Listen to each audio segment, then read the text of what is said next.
Hello and welcome to Gnomon for another fantastic industry event live at the Dell stage.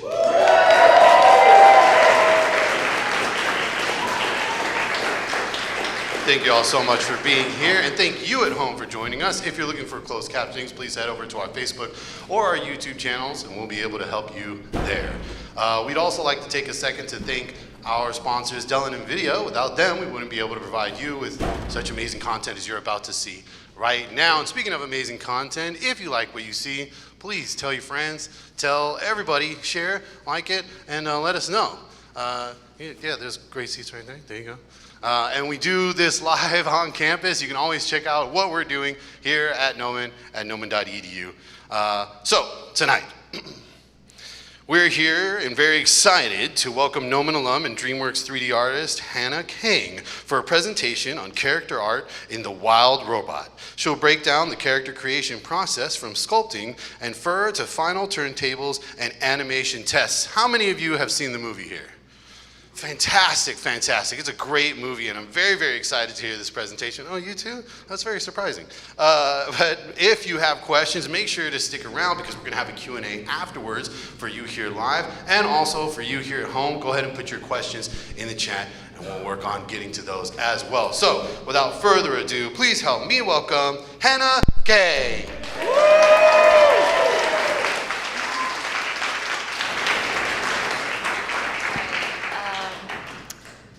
Guys, welcome for coming. I'm pretty nervous up here, so forgive me.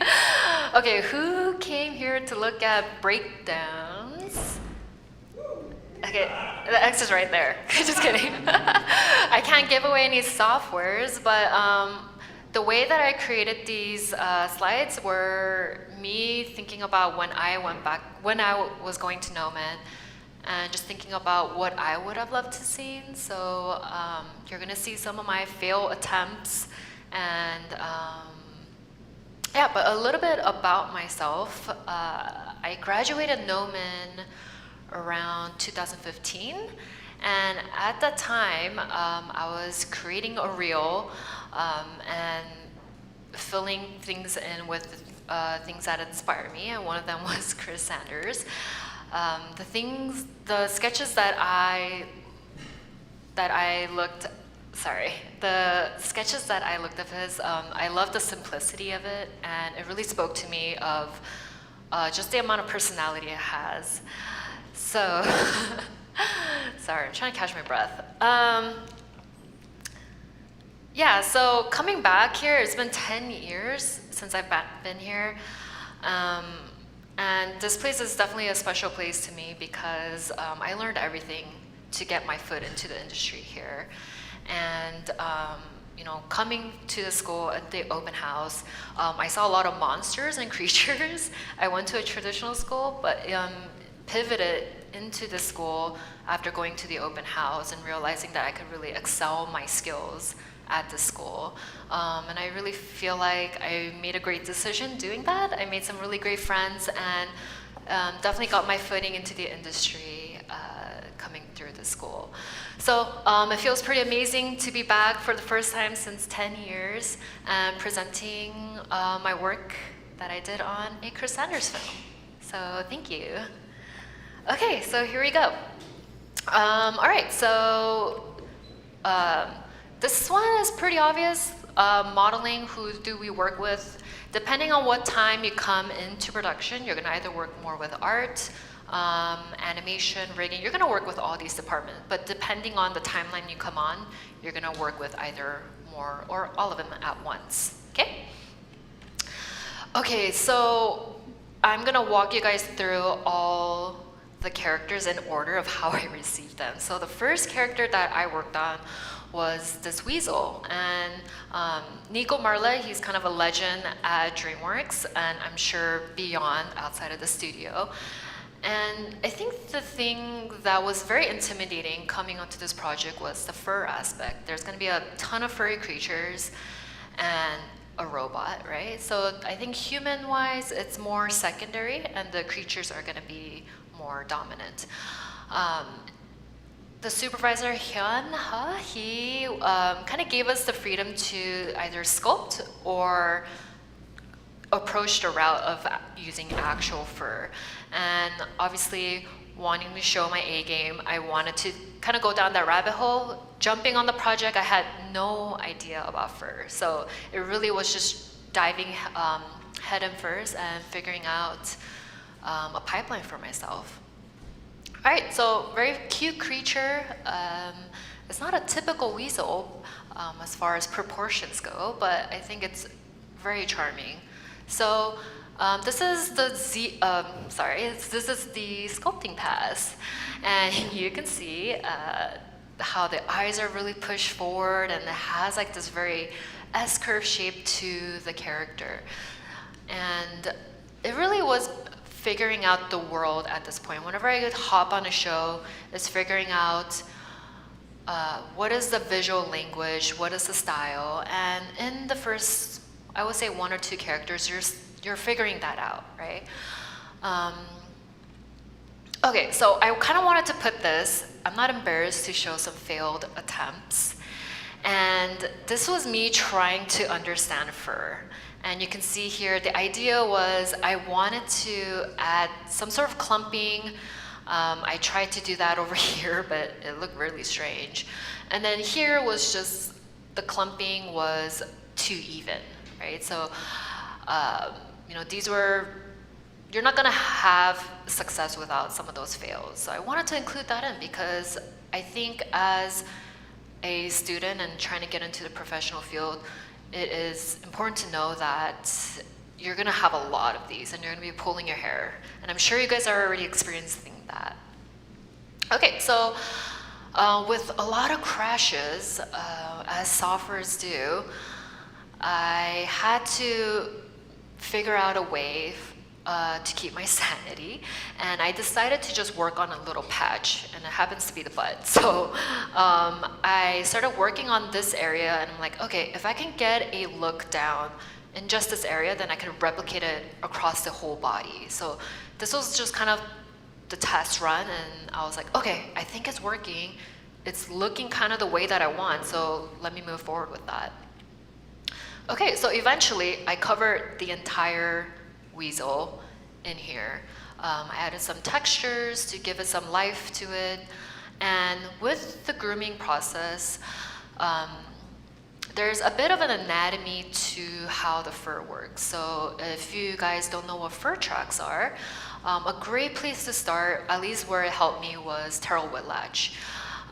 She is well-versed in creature design, and she has this wonderful bear on the internet. If you guys Google it, you'll see, and she kind of breaks down through her drawings how the fur carries these fur tracks.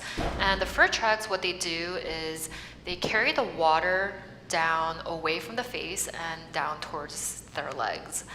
And it's a way that, you know, water doesn't go into their eyes. But, you know, on this project, it doesn't mean that I'm doing fur tracks for everything. This was just a way for me to wrap my head around it. Just imagine like liquid flowing down the body. Okay, so just flow feeding into another flow of hair. So I just put these arrows here so you guys can see how there's a flow to like the fur coming away from the face and, you know, going up into the ears, and, you know, it travels down.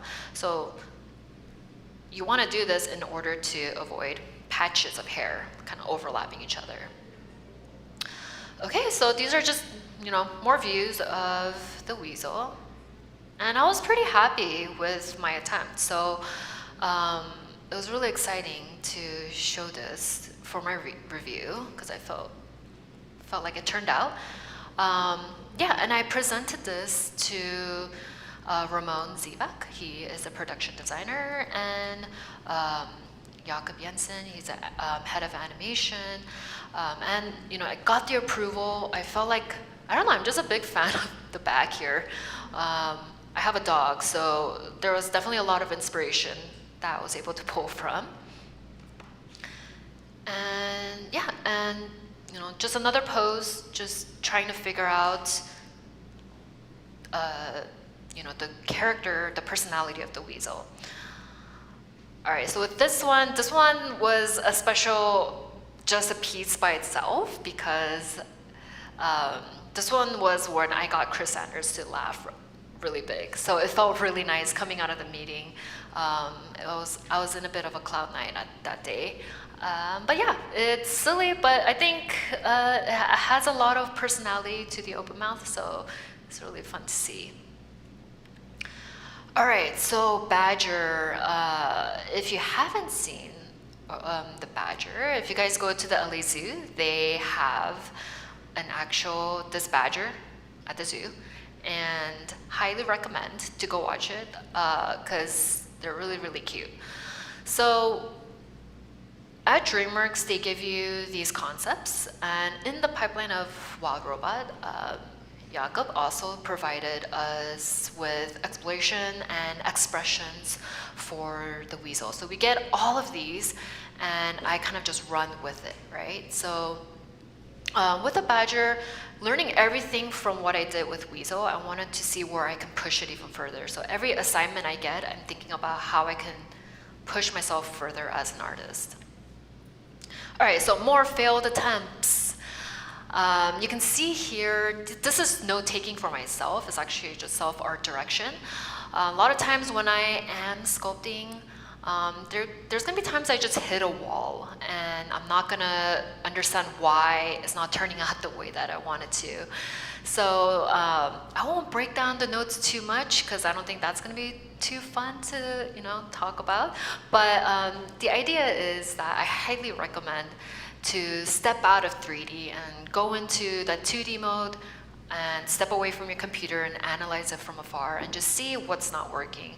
And these lines here is just trying to figure out the line flow of the character because there's a lot of lines clashing into one another. Okay. All right, so this is the sculpt of the Badger. You can see there's a bit more anatomy to a typical feature animation, but I think it was necessary. And the way that I like to do, certain projects, I like to push more, and they may be like, hey, you took it way too far. So then I would have to reel it back.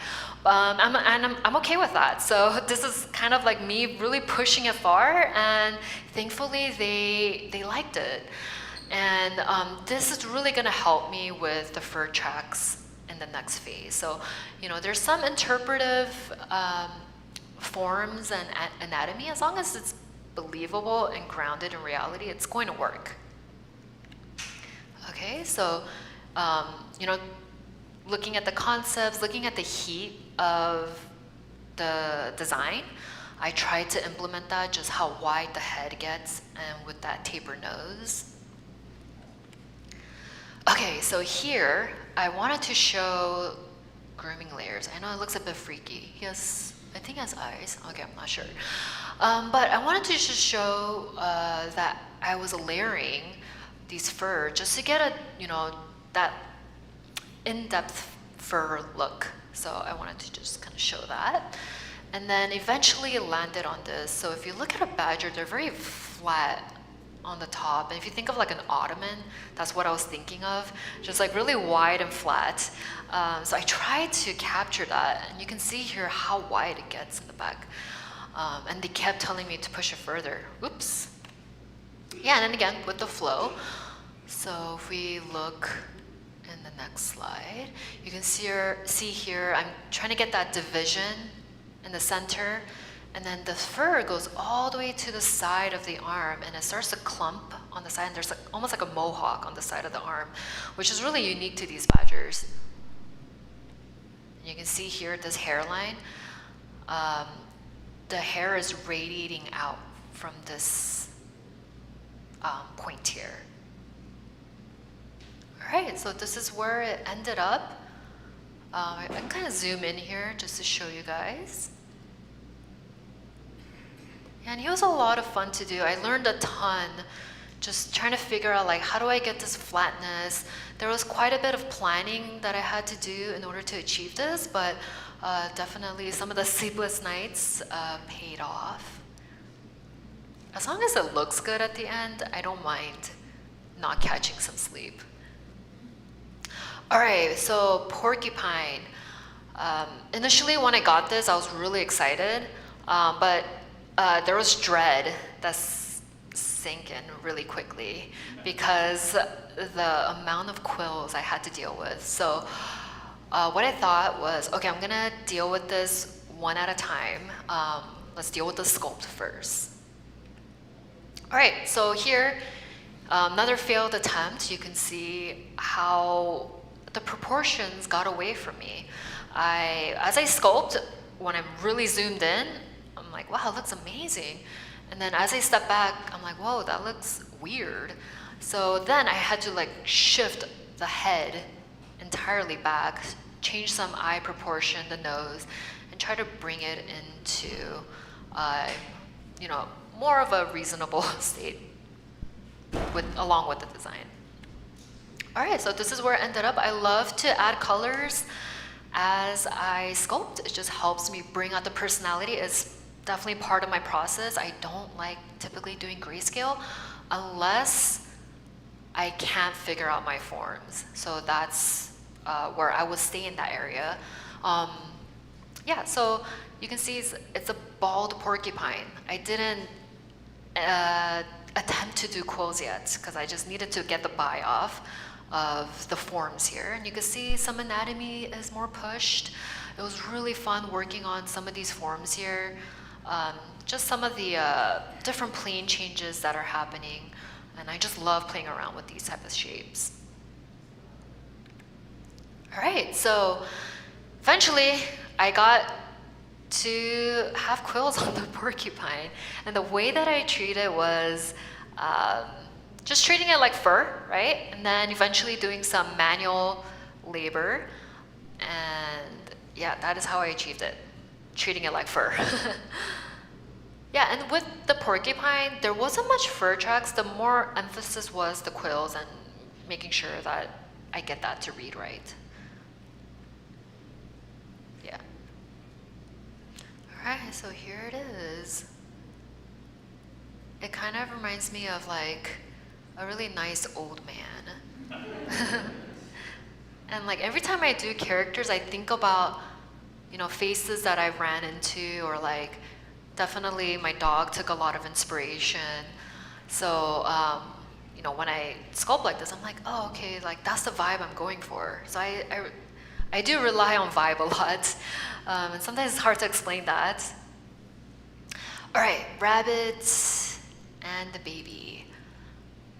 Okay, so Nico Marlet did these wonderful designs, and they're really adorable. And you can see that with the adult rabbit and this concept here that Ramon did, they look a bit different, right? So a lot of times, like you'll get a design, and then another artist will take on and enhance it even more.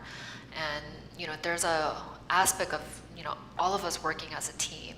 So when I was launched on this, they really liked this rabbit here. So I really focused on this rabbit, but then looking at these poses of like, what is this rabbit doing, right? So these different poses really help me understand the personality of these characters.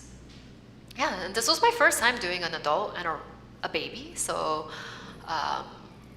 my main focus was, okay, I'm gonna try out different poses, but try to use one fur, right? So like I kill 4 rabbits with 1 fur.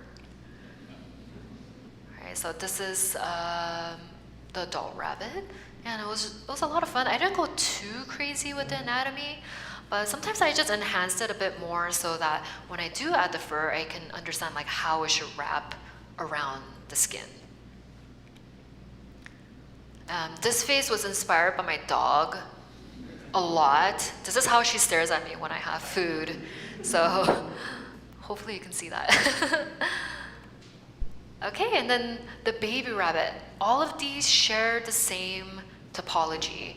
And with the baby, they kind of just let me run with it, just using what I did with the adult rabbit and how do I translate that into a baby. So typically with babies, they have bigger heads, bigger eyes, right? Maybe smaller necks. They're rabbits, so I'm mainly adjusting their, big chunky paws big eyes and really big cheeks. You can see from this top view like just how wide that is.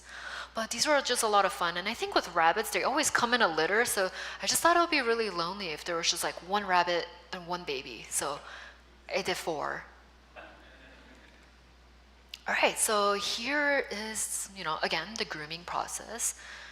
The fur tracks. This doesn't really follow, typical actual fur tracks, but again, just thinking about how the flow of the hair feeds into another flow of the hair, and it just all kind of radiates down towards the legs. These ears were a lot of fun to sculpt. My husband bought these deer. It's like is it from a taxidermy? I don't know. But it's made out of styrofoam, but it's really great for reference just how much the ears look like a cup. So I've tried to do that.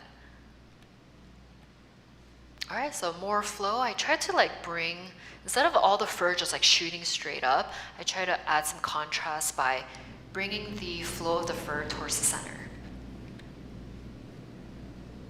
Yeah, he looks pretty derpy, but I think it's so cute. And the butt, I like the butt. Again, here's the baby rabbits. This is all the same fur. I'm just putting it onto one pose to the other. Okay, and then the key thing with this was also just a really bushy, furry tail, just to sell that extra cuteness. Okay, so the modeling team is an awesome modeling team at DreamWorks. We get to do, they do give us the freedom to explore, right? So we model, we texture, we light. And it really gives the director, the production designer, a really early look what the character can look like. And this is us prepping for down the pipeline as well, right? So they can all have these for reference. So I threw these in here just to show my process of texturing. I'm not the best texture artist, but it gets my buy off, so it works for me. And so here, it's just kind of the first layer. He looks albino. And then here, I'm just kind of blocking out colors, right? So, just very cut, clear where the color separations are. And then I try to add a little bit more breakup to the transitions of the color. I don't know if you guys can tell, but there's just a little bit more warmth of the color. There's a bit of the whites here. Let's see, and I added some color over here. And then I think I made the ears lighter. So just, doing these tests, I'm able to see how they're getting evolved.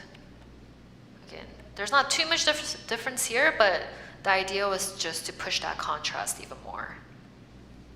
All right, so this is where it ended up.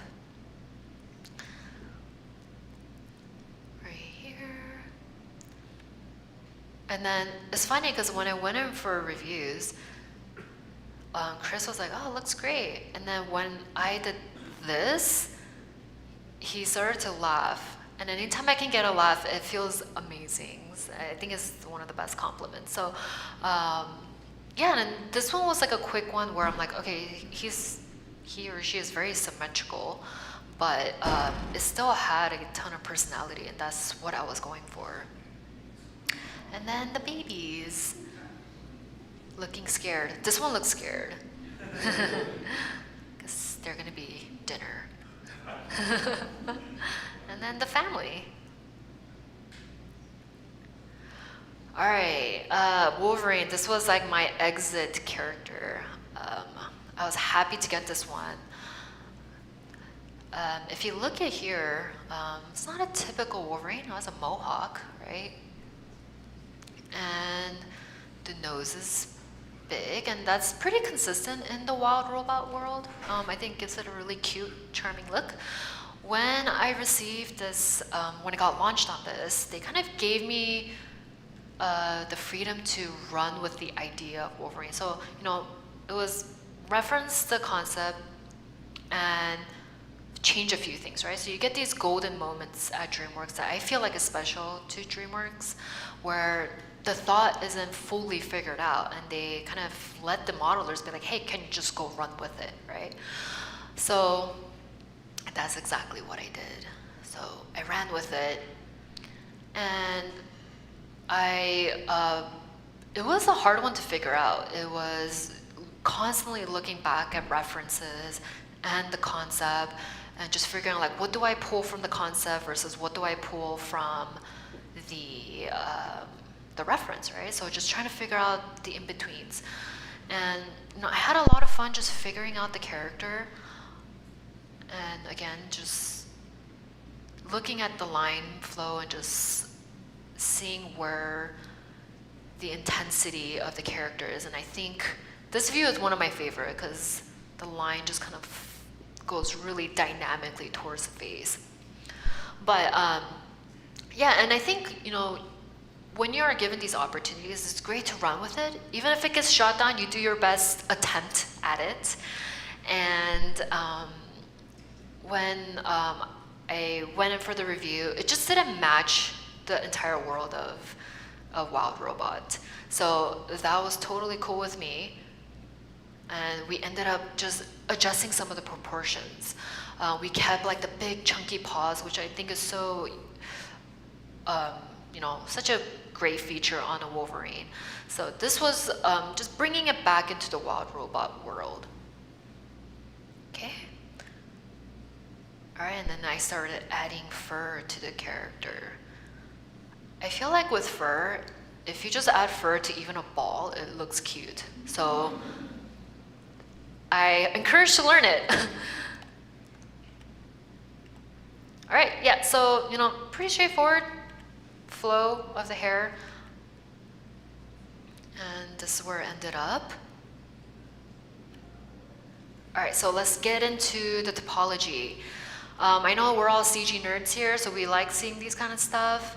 And the topology that I did, it was quite dense actually. So I was actually surprised the rigging department didn't get angry at me.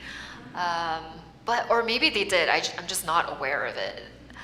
And this is the Weasel, and all the animals were on quadrupeds. So early on in the process, there's some standards that are set.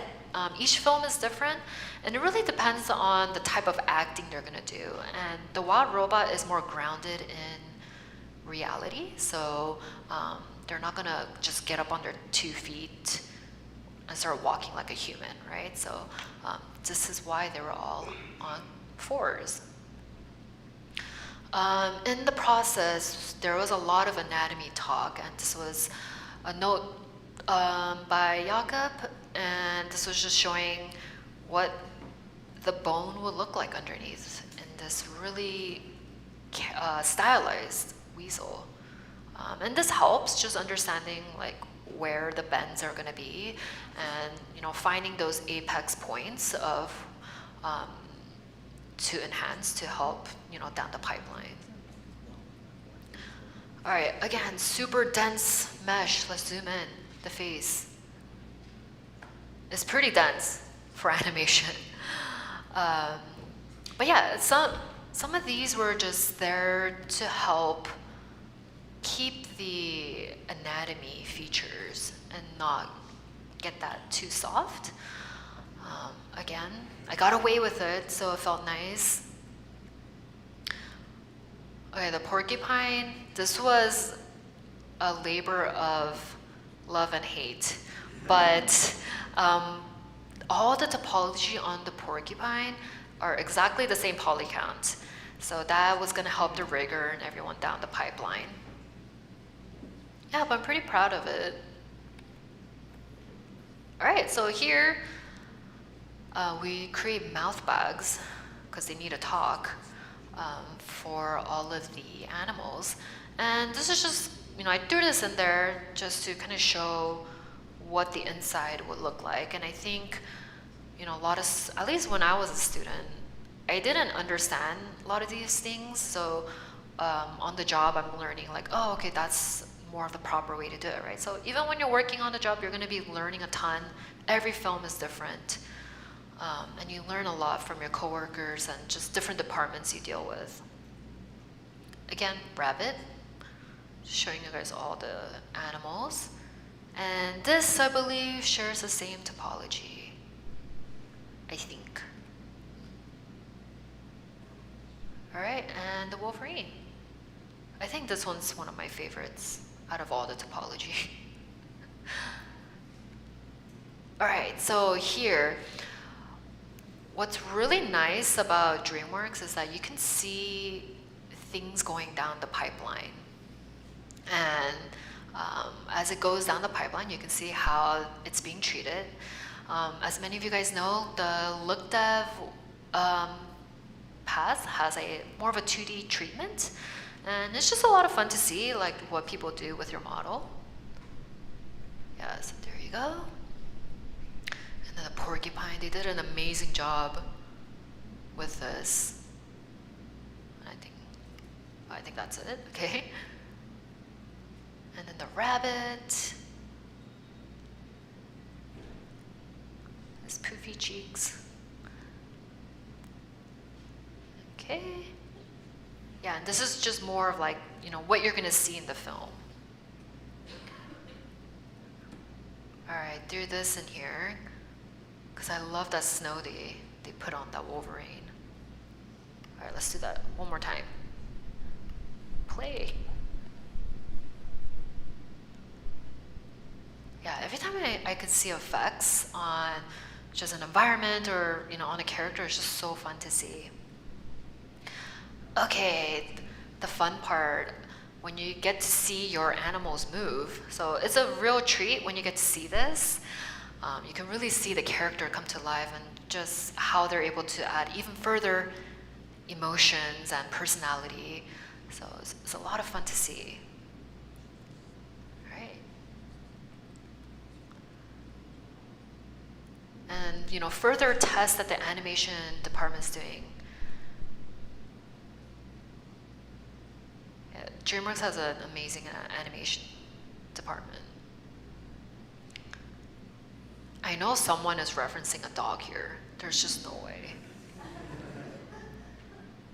All right, so, you know, some more running tests, right?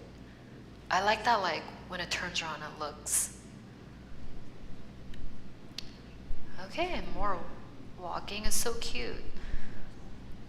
And just things like, you know, if you look at the feet, just how floppy and bouncy this badger is. That's amazing. All right, more running test. And it's nice that this is available for everyone to see. So you can see the characters, all the characters get developed.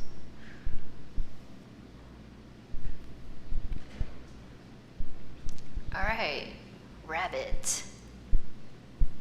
I just like that the rabbit's smiling.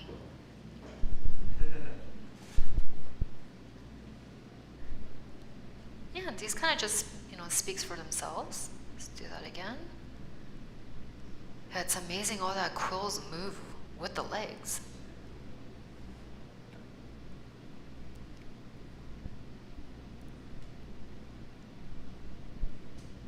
I'm always amazed at, like, with animation, how they sell weight. And this one just feels heavy.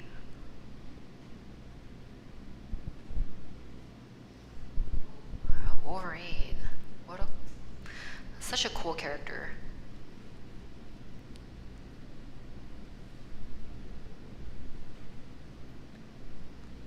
Alright, some more walking. I mean, that's what animals do, right? They do a lot of walking and running.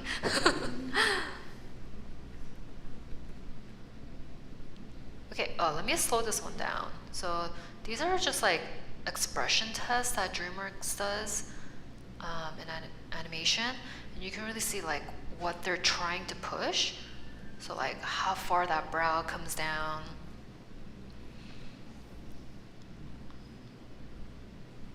I don't think it made that expression in the film. But it's fun to see.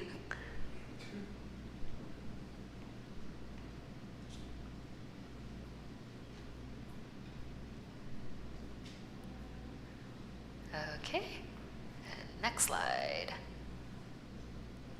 Oh, is there sound? One sec. Oh, there you go. So I added this in here because you can kind of just see more of the raw I can assist with grocery shopping, film. banking. It's gonna go underground. Yeah, so I threw this in there because I loved seeing these kind of things as students. Without the matte painting and just seeing kind of the raw film of it. Excuse me. Did you know I can assist Yeah, with and I just grocery like how it goes in the ground. It just disappears. This one was fun. Hey, check it out. Look. Somebody died over here. Let me see. Oh, who was it? Anybody we know? Fresh or not fresh? Smells pretty good. Tastes terrible. Yeah, so I threw this in here, like the amazing modeling team, all of their work was in this scene, so it was such a treat to just see them all in one scene together. But yeah, you can see, the matte painting is not in there. The environment in this film was so well done. I almost feel like it's the star of the film. So definitely a lot of credit to them. Are you here to kill us? It says yes! Yeah, very cute scene. Slightly evil and cute, that's what I like. All right, but that's pretty much it for my presentation.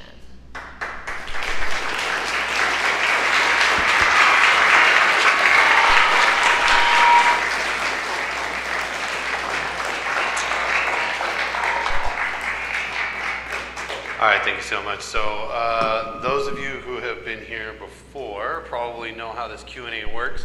Generally, when we have happen, I'm getting there. I'm getting the English right, guys. Generally, what we have happen is you raise your hand, and then we do kind of a live Q. We mix it in with the Q at home. So is there anybody here that has a question right now? And oh, okay, great. All the way to the back, making me walk all the way over there. I really appreciate that.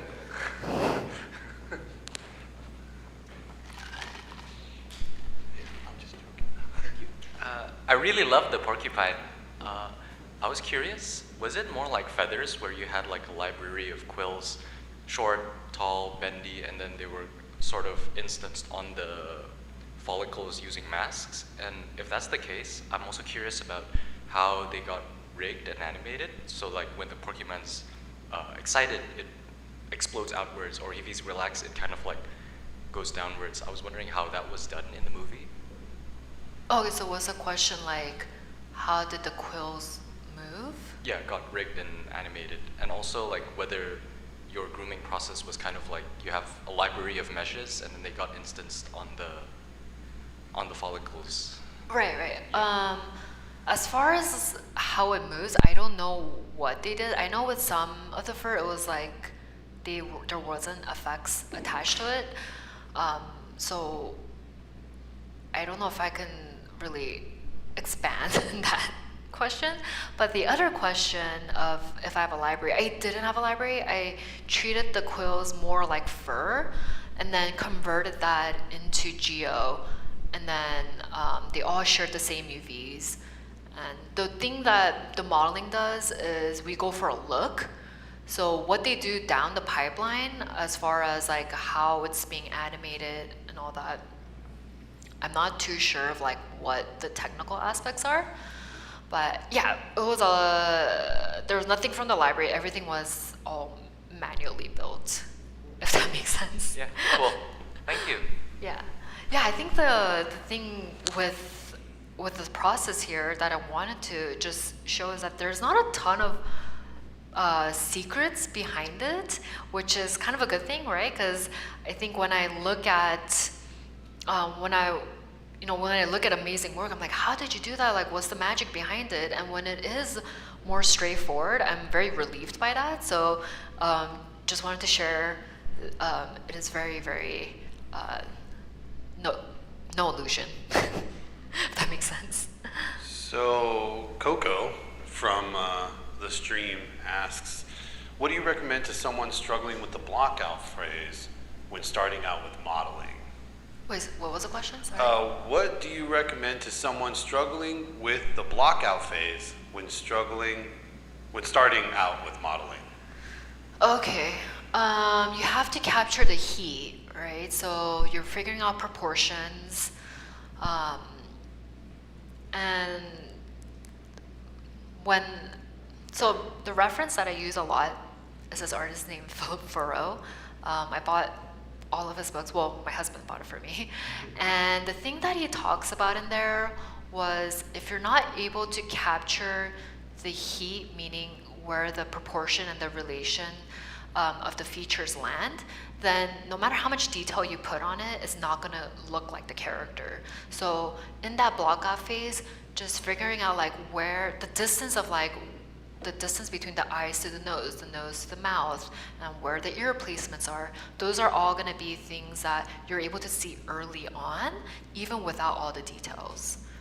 So I guess that's my thing. Awesome. Nail down the proportions. Yeah. Oh.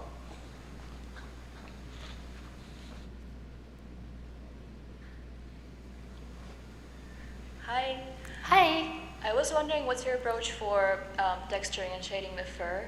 Do you prefer to use a bunch of shaders and then layer them together and use masks? Or do you just use a texture map that kind of fits into the base color of a shader? Wait, I'm sorry. What's the question? Sorry. Basically, I have a really how hard. do you texture your fur? Sorry, asking me about the software? I'm asking about the approach to shaders and the texture maps. Oh, break up the. Oh, okay. I'm sorry. I have a hearing problem. How I approach color is if they give us a color concept, that helps a lot.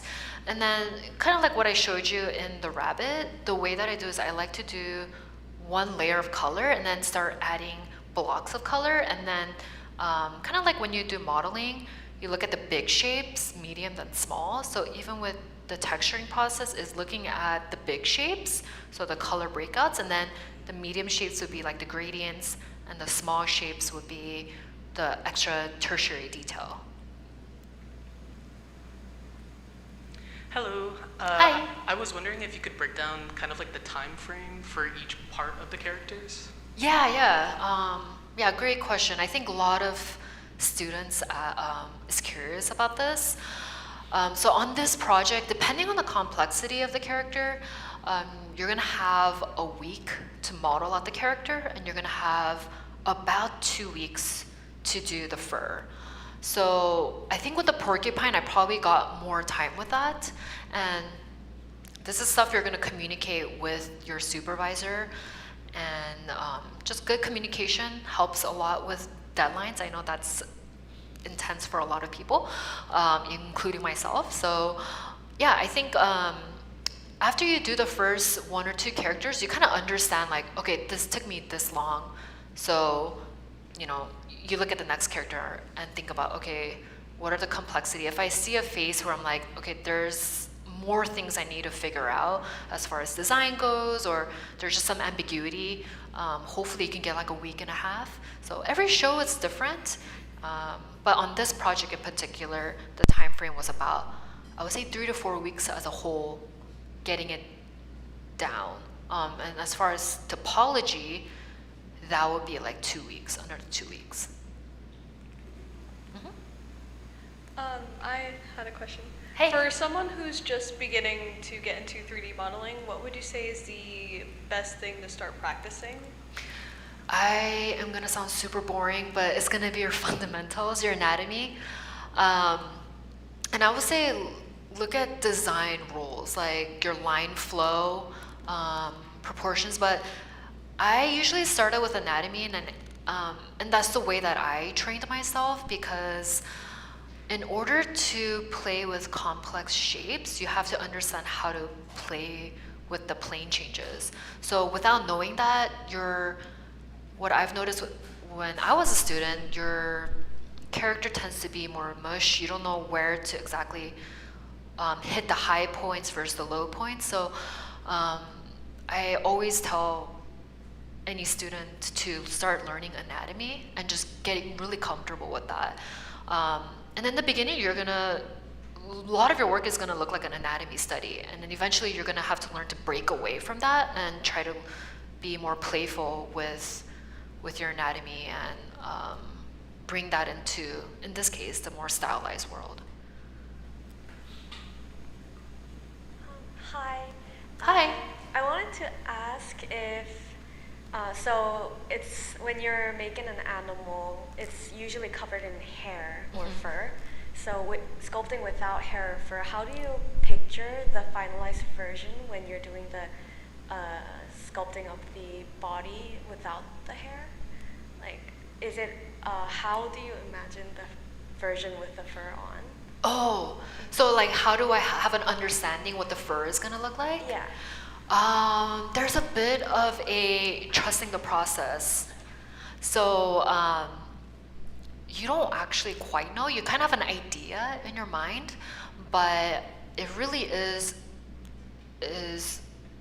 kind of just trusting the process and laying down the fur and rendering as you go. So I would run a lot of render tests and be like, okay, what's working, what's not working? Because under lighting and rendering, you can really see where things aren't lining up. And this goes even without fur.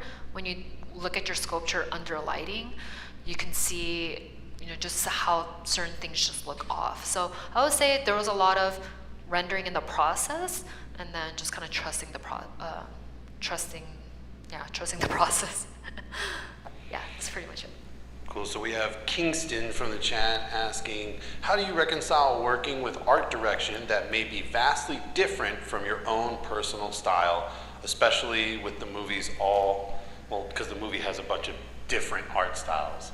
So how do you personally reconcile working with art direction that's different from your own personal style? Oh, okay.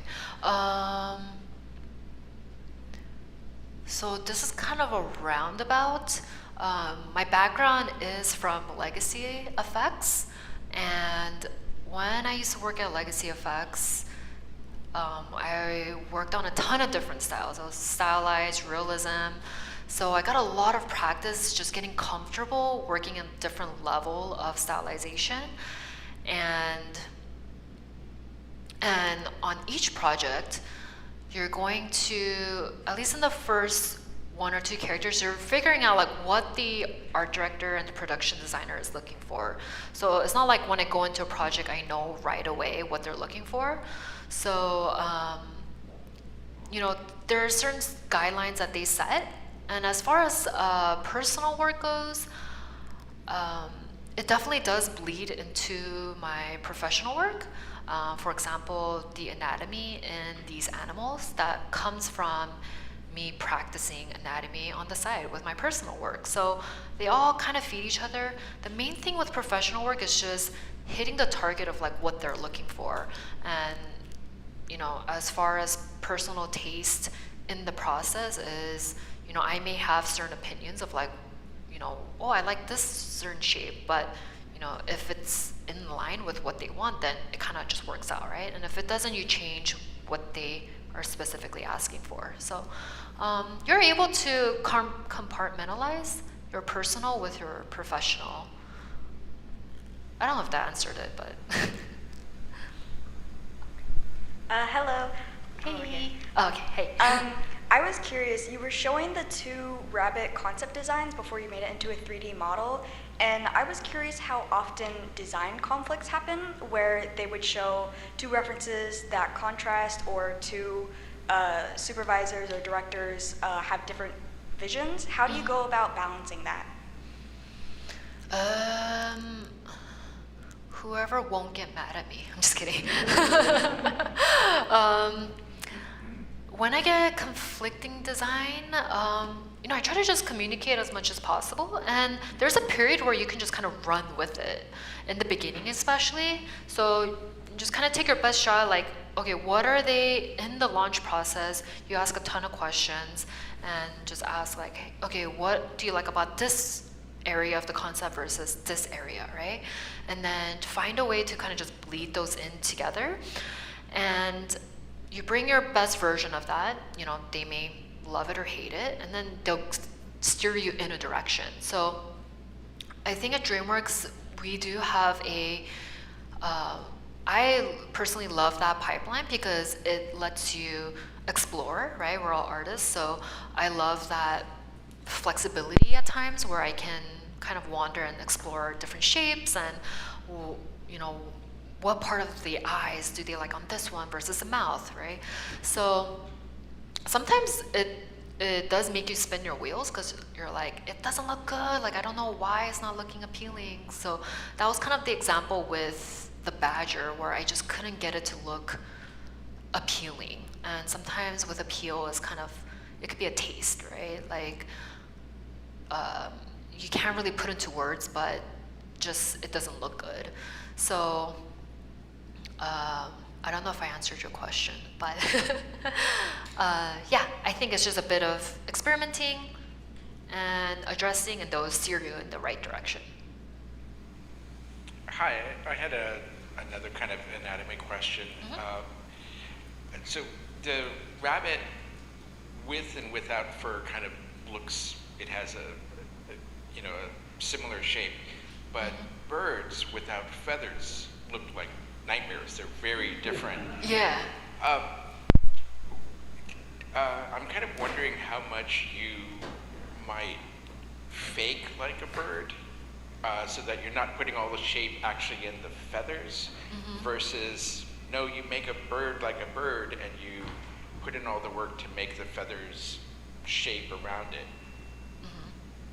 Oh, so you're asking me like how you make a bird? Yeah, I'm kind of wondering if you like what the instinct might be for like I don't know, birds are complex and they have parts that shrink in and stretch out, like their necks have an S and their legs are like all curled up inside them.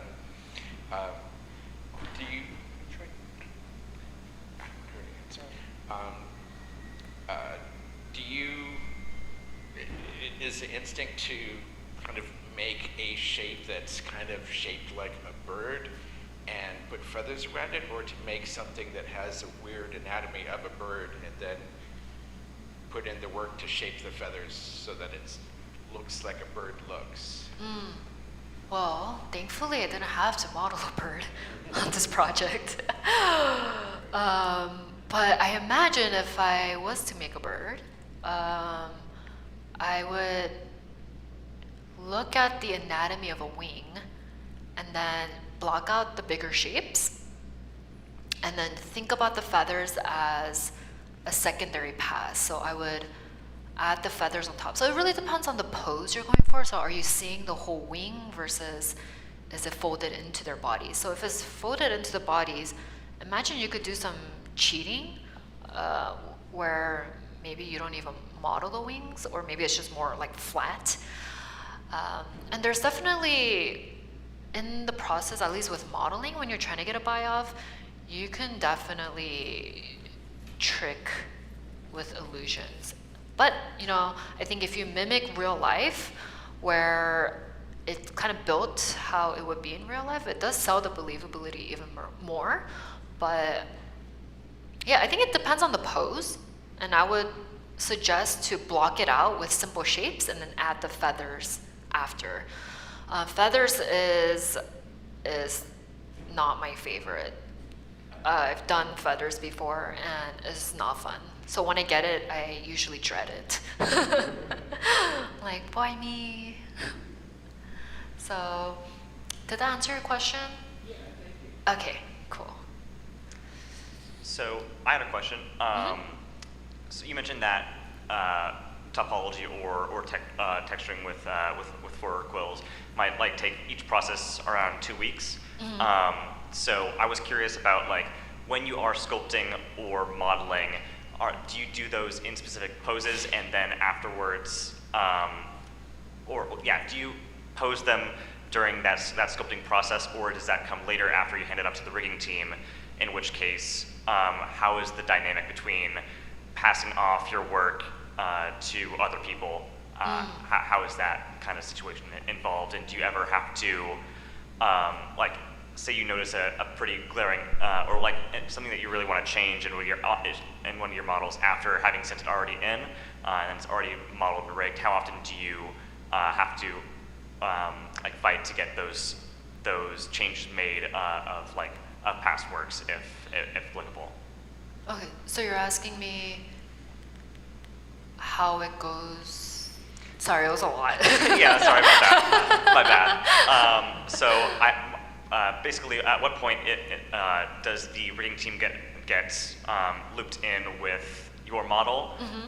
And do you ever have to fight to kind of get something like a part of your model changed after it's already been rigged, or is it out of your hands in that process?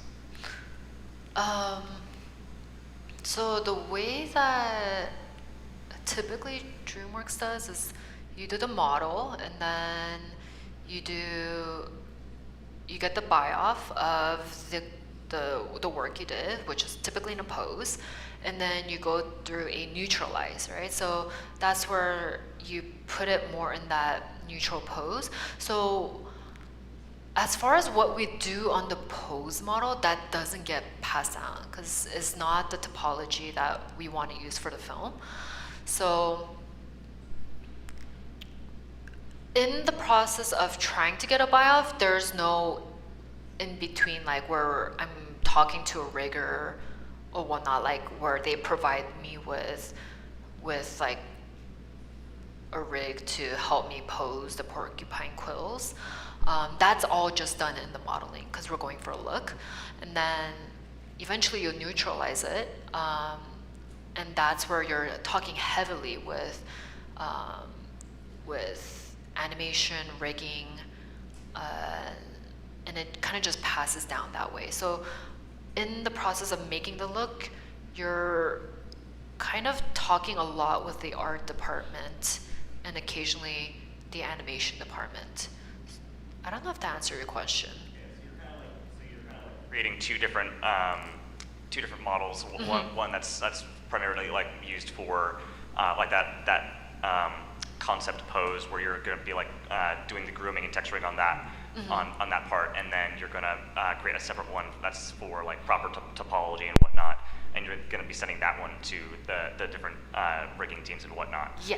Okay. So it's like a separate thing. Okay. Yeah. All right. Great. Thank you. Mm-hmm. Okay. Why are you laughing before you even ask the question? There's two questions that got asked, and I think like a follow-up on them is really healthy, because a lot of times in feature animation, hearing the word anatomy is kind of like a sin, right? Mm-hmm. And the question about how do you know what the fur is going to look like, this project is a little bit more unique in the sense that you got to do more anatomy. Yeah. And I think if you could break down kind of like why you're exaggerating the anatomy and what anatomy choices you're making, and kind of compare that to like, when are you going more with a Philip Farrow pass where you're looking more at planes and volumes, and when are you looking at anatomy pass, and how does that differ from what you normally hear in feature animation, which is everything is just about shapes, right? Can you kind of just break down your philosophy of planes versus anatomy versus exaggeration, and how that influences the final look of the fur, not the fur. Right. Yeah, I think anatomy is definitely tricky in feature animation because it can either go super stylized. For example, I worked on Ruby Gillman. They had like tubular arms, so you're not going to necessarily want to add anatomy to it. So you have to understand the style you're working with. But let's say, for example, you're going more for a comic booky style, but still in the stylized world, then there's certain forms that follow anatomy, right? And that's where it benefits to understand anatomy, because then you can understand, like if you have a forearm, for example, and you want to make it really stylized, then you may add these intense apex, maybe even stretch out your arm, but it's still grounded in reality of how those plane changes happen, but it's sharing the world of realism and stylized.